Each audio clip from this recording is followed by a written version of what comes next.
50তম BCS preliminary English literature অংশে আসা প্রশ্ন, which of this is not characteristic of English romantic poetry.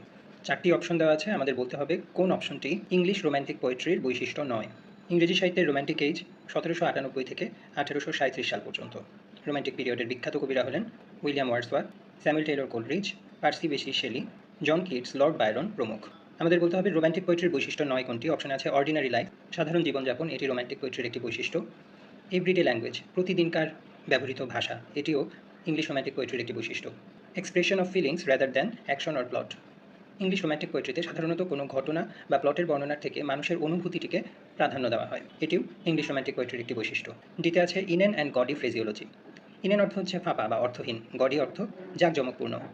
ফ্রেজিওলজি শব্দচয়ন, অর্থাৎ ফাঁপা বা অর্থহীন কিন্তু জাঁকজমকপূর্ণ শব্দচয়ন, যেটি রোম্যান্টিক পোয়েট্রির বৈশিষ্ট্য নয়, কারণ রোম্যান্টিক পোয়েট্রিতে মানুষের স্বাভাবিক জীবনযাপন প্রতিদিনকার ভাষায় তুলে ধরা হয়। তার মানে অপশন ডি কিন্তু ইংলিশ রোম্যান্টিক পোয়েট্রির বৈশিষ্ট্য নয়, তাই ডি হবে কারেক্ট অ্যান্সার।